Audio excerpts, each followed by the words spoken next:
और बढ़ते आगे आपको बता दें कि गरियाबंद में बाढ़ में फंसे ट्रैक्टर पर बाल एक चालक की जान बची। नदी में भारी बारिश की वजह से यह फंस गया था और नदी में फंसे ट्रैक्टर को बमुश्किल बाहर निकाला गया।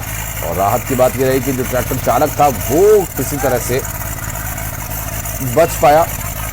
मैनपुर क्षेत्र के राजा पड़ाव गौरघाट क्षेत्र का यह मामला है और मैनपुर के कई नदी नाले उफान पर है। पूरे इलाके में अलर्ट जारी किया गया है और इस दौरान ये घटना भी सामने आ। देखिए ट्रैक्टर पानी में फंसा हुआ है, हालांकि साइलेंसर ऊपर होने की वजह से पानी में भी ट्रैक्टर ऑन है और इससे ट्रैक्टर को निकलने में भी मदद मिली। ट्रॉली के साथ ये ट्रैक्टर यहाँ पर फंसा हुआ था और जो शख्स इसमें फंसा हुआ था उसे बचा लिया गया।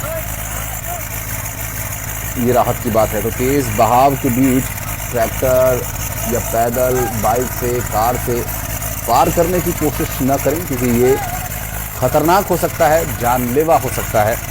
गरियाबंद में भी कुछ इसी तरह की स्थिति बनती नजर आई। नदी नालों के उफान पर होने के बावजूद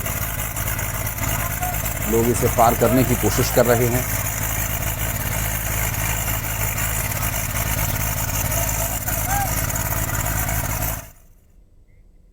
और शेख इमरान हमारे सहयोगी इस वक्त हमारे साथ जुड़ गए।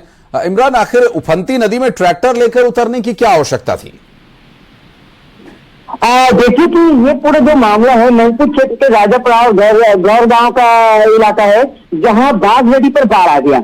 असल में जो ट्रैक्टर है वो अपने काम से गया हुआ था और जिस वक्त वो गया था उस वक्त जो पानी कम था तो पुल नहीं होने की वजह से लोग इस नदी को पार करते हैं, लेकिन इस क्षेत्र में लगातार मूसलाधार बारिश हो रही है और बारिश इतना ज्यादा तेज हो रहा है कि समय नहीं लगता कि नदी में तो उफान आ जाता है। और यही वजह हुई कि जब ट्रैक्टर गया तो नदी का जलस्तर थोड़ा कम था लेकिन अपनी जान जोखिम में डालकर ये चला गया। उसके बाद जब ये वापस आया तो फिर उसी नदी में ऐसा उफान आया कि यह जो ट्रैक्टर है ये फंस गया और आफत में चालक की जान पड़ गई। वो ट्रैक्टर में चढ़कर अपनी जान जैसे तैसे बचाया और बहते बहते ट्रैक्टर और चालक इस घटना में बचा है।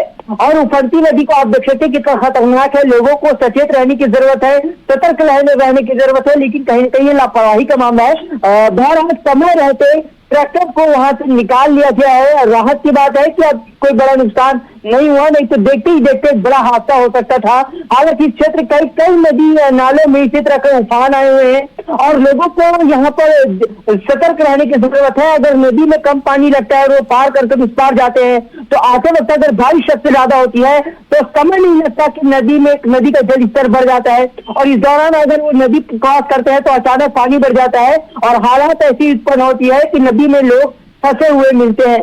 हालांकि जिस क्षेत्र में ये ट्रैक्टर फंसा हुआ है उस ट्रैक्टर को निकाल लिया गया है और अब पूरे इलाके में जो है प्रशासन ने लोगों को सतर्क रहने और नदी को पार नहीं करने की अपील कर रहे हैं। बावजूद ऐसे कई तस्वीर सामने आ रहे हैं। जी, लेकिन गरियाबंद से जो मामला सामने आया इमरान, निश्चित रूप से उन लोगों के लिए भी चेतावनी होगी जो उफनते नदी नालों को पार कर रहे हैं, जान जोखिम में डाल रहे हैं।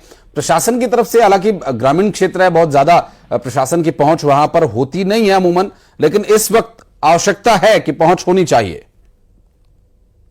जी बिल्कुल पहुंच होनी चाहिए क्योंकि जहां जहां प्रशासन को खबर मिल रही है कि इस इलाके में नदी उफान पर है या कुछ लोग फंसे तो वहां पर एनडीआरएफ की टीम और जवान को तो तैनात कर देते हैं। लेकिन ऐसे बहुत से इलाके हैं जहां पर प्रशासन की पहुंच नहीं है। ऐसे इलाकों से तस्वीर सामने आती है जहां पर लोग उफनती नदी को पार करते हैं।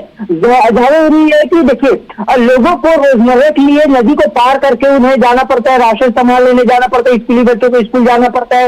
ऐसी स्थिति में लोग नदी में फंस जाते हैं। लोगों से तो लगातार अपील किया जा रहा है लेकिन लोग जो है वो अपनी दैनिक रोजमर्रा के लिए, अपने जीवन चलाने के लिए, कहीं ना कहीं अपने राशन सामान लाने के लिए उन्हें नदी पार करना पड़ता है। ऐसी स्थिति में उनकी जान पर आफत बनाती है और जरूरत है कि लोगों को यहाँ पर सचेत रहने का जरूरत है। लोगों को यहाँ पर अलर्ट रहने का बावजूद कई लोग लापरवाही भी दिखाते हैं और लापरवाही का नतीजा कहीं ना कहीं भयानक रूप ले लेता है। ये वजह कि लगातार बारिश से नदी नाले उफान पर है तो लोग जो है नदी। बहुत शुक्रिया आपका इमरान इस पूरे मामले पर जानकारी देने के लिए।